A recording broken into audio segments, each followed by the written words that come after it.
નમસ્કાર, સેક્યુલર ગુજરાત ન્યૂઝમાં આપનું સ્વાગત છે.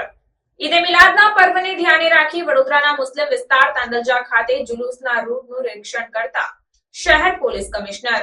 વડોદરા શહેરમાં આગામી સમયે મુસ્લિમ તહેવાર ઈદે મિલાદ આવતો હોવાથી વડોદરા શહેર પોલીસ કમિશનર નરસિંહા કોમર દ્વારા વડોદરાના મુસ્લિમ વિસ્તાર તાંદલજા ખાતે ઈદે મિલાદના જુલુસના રૂટનું નિરીક્ષણ કરવામાં આવ્યું.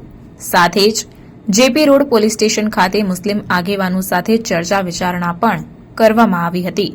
ત્યારે ડીસીપી ઝોન 2 અભય સોની સાથે એસીપી એવી કાટકર, પોલીસ સ્ટેશનના પીઆઈ એસએમ સગર હાજર રહ્યા હતા તથા અટલાદરા અને ગોત્રી પોલીસ અને જેપી રોડ પોલીસ સ્ટેશનનો સ્ટાફ ખડે પગે જોવા મળ્યો હતો. રિપોર્ટ નઝીર શેખ સાથે cameraman Arif Sayed, secular Gujarat news, Vadodara.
ખાસ કરીને જેપી રોડ, ગોત્રી, અટલાદરા, કોટા આ બધા પોલીસ સ્ટેશન વિસ્તારોમાં જે 16મી તારીખે ઈદની ઉજવણી છે અને 7 તારીખથી 17 તારીખ સુધી ચાલનાર જે ગણેશ ચતુર્થીની ઉજવણી છે, આ બંને તહેવારોના અનુસંધાને કરવાની થતી સુરક્ષા વ્યવસ્થા અંગેની સમીક્ષા માટે આપણે અહીંયા બેઠા હતા.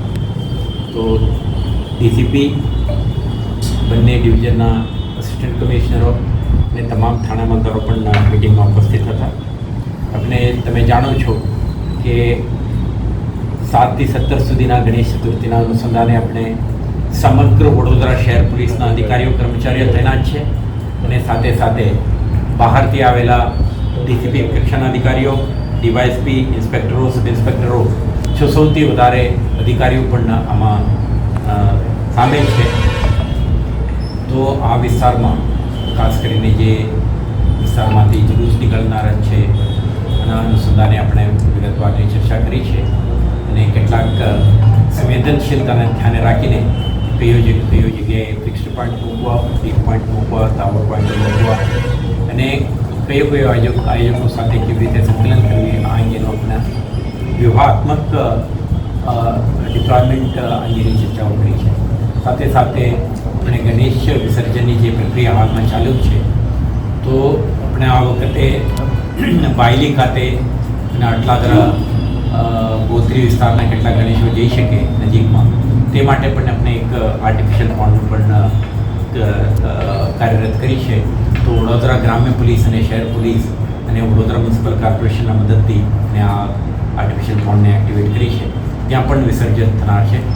તો આપણે જુદા જુદા પંડાલોની સુરક્ષા કે પછી નિર્ગમન વખતે અને એમના જો ગણેશ વિસર્જન યાત્રા દરમિયાન અને વિસર્જનના સ્થળે કયો પ્રકારની સુરક્ષા વ્યવસ્થા ગોઠવવાનું રહે, કયો સંવેદનશીલતા સંબંધિત મુદ્દાઓ છે, આ અંગે વિસ્તૃત ચર્ચાઓ કરી થાના અમલદારો, એસીપી, ડીસીપીને જે કંઈ સૂચનાઓની જરૂર હતી, સૂચના આપી છે તે મુજબના આપણા તૈયારીઓ પણ કરી રહ્યા છે.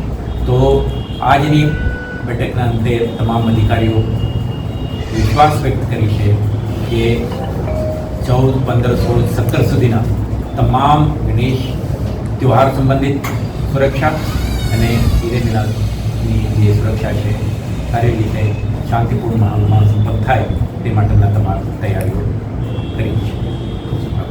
આજે તાંદલજા જેપી પોલીસ સ્ટેશનમાં વડોદરા શહેરના પોલીસ કમિશનર સાહેબ મુલાકાતે આવ્યા હતા, જેમાં જેપી પોલીસ સ્ટેશનનો સ્ટાફ તેમજ સુન્ની સેન્ટ્રલ કમિટીના આગેવાનો સાથે ચર્ચા વિચારણા કરી. કેમ કે આવનાર 2 તહેવાર જે મોટા આવી રહ્યા છે, આપણા પ્રિય તહેવાર, એમાં એક ગણપતિ વિસર્જન અને ઈદે મિલાદુન્નબી સલ્લલ્લાહુ તાલા અલૈહિ વસલ્લમનો જે જુલુસ નીકળવાનો છે એના બારામાં અત્યારે થોડી ચર્ચા વિચારણા થઈ અને એમને સારું એવું માર્ગદર્શન આપ્યું કે આ બંને તહેવારો સારી રીતે અને સરળતાથી પતી જાય. સાથે સાથે જુલુસ જ્યાંથી શરૂ થવાનો છે અને જ્યાં પૂરો થવાનો છે એ પૂરો રૂટ એમને નિરીક્ષણ કર્યું છે અને અમને આશ્વાસન આપ્યું છે કે પોલીસ તરફથી પૂરેપૂરો તમને બંદોબસ્ત આપવામાં આવશે અને સાથ સહકાર બી આપશે. તો અમે પણ એમને સાથ સહકાર આપવા માટે બાંયધરી આપીશું. સેન્ટ્રલ કમિટી તરફથી અહીંયા ટાઈમનો કોઈ ઇસ્યુ સેન્ટર કમિટી તરફથી જુલુસનો સમય છે સવારે 9 વાગ્યાથી લઈ અને 1 વાગ્યા સુધી, અને 1 વાગ્યા જુલુસ પત્યા પછી તમામ મસ્જિદોમાં બાલ મુબારકની ઝિયારત કરવામાં આવશે. તો એનો સમય બી જોહરની નમાઝથી લઈ અને 4 વાગ્યા સુધીનો રહેશે. જુલુસના અંદર ખાસ કરીને બાળકો અને મહિલાઓ પણ જોડાય છે. શું કહેશો, જે જુલુસના અંદર કેટલીક વખત તો ખૂબ મોટું જુલુસ થઈ જાય છે, જે ધક્કામુક્કી પણ થાય છે? હા, એના માટે દર વર્ષે અમે લોકો ચેક કરતા હોઈએ છીએ કે ભાઈ જુલુસમાં શું તકલીફ પડે છે. તો ગયા વર્ષે જે તકલીફો હતી એ તકલીફો દૂર કરવાની અત્યારે પૂરેપૂરી કોશિશ કરી રહ્યા છે. જેમ કે સ્ટેજ રોડથી દૂર બાંધવાનો અને જે નાના નાના ભૂલકાઓ હોય છે એમને પાણી તેમજ ચા નાસ્તો મળી રહે એની પૂરી વ્યવસ્થા કરે છે. ડીજે માટેનું કોઈ સૂચન છે નહીં. આમ પણ તાંદલજામાં જુલુસમાં કોઈ ડીજે હોતું નથી અને સ્ટેજમાં જે ડીજે વાગતા હોય છે એ જુલુસ પૂરા થયા પછી એ ડીજે બંધ થઈ જાય. જુલુસની આગલી રાતે પણ અહીંયા નાત શરીફ અને પ્રોગ્રામ થાય છે. શું કહીશું? હા, જુલુસની રાત્રે નાત શરીફ તેમજ વાયતના બધા પ્રોગ્રામ થતા હોય છે અને એ પ્રોગ્રામો પોતપોતાના મોહલ્લામાં થતા હોય છે. શું નામ તમારું? મારું નામ ગુલામભાઈ વાડીવાલા. આજ રોજ ગણપતિ વિસર્જન તેમજ ઈદે મિલાદુન નબીના હુજુર સલ્લલ્લાહુ અલૈહિ વસલ્લમના જન્મદિવસના નિમિત્તે આજ રોજ તાંદલજા વિસ્તારના જેપી રોડ પોલીસ સ્ટેશનમાં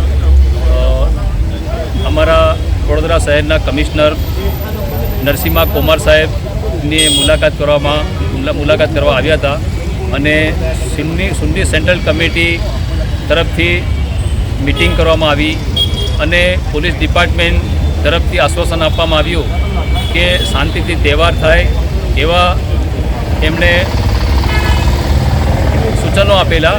અને જે 16 તારીખે જે જુલુસ નીકળવાનું છે ગફ્ફાર પાર્કથી લઈને પત્રકારથી લઈને રાજવી ટાવર મનીષા થઈ પરત જુલુસ શાંતિથી નીકળે એ માટે બંને તરફથી સૂચનો આપવામાં આવેલા. અને ખાસ કરીને જે તાંદલજા વિસ્તારમાં વર્ષોથી જુલુસ નીકળે છે શાંતિથી, એમાં પોલીસ તરફથી ખાસ મદદરૂપ થાય એ પ્રમાણે અમને સૂચન આપેલા. શું નામ તમારું? સૈયદ અયુબભાઈ, તાંદલજા વિસ્તાર આગેવાન. સમાચારોની અવનવી અપડેટ્સ માટે જોતા રહો સેક્યુલર ગુજરાત ન્યૂઝ. સાથે સેક્યુલર ગુજરાત ન્યૂઝ ચેનલને લાઇક, શેર અને સબસ્ક્રાઇબ કરો અને બેલ આઇકોન દબાવીને સમાચારોની ઝડપી માહિતી મેળવો.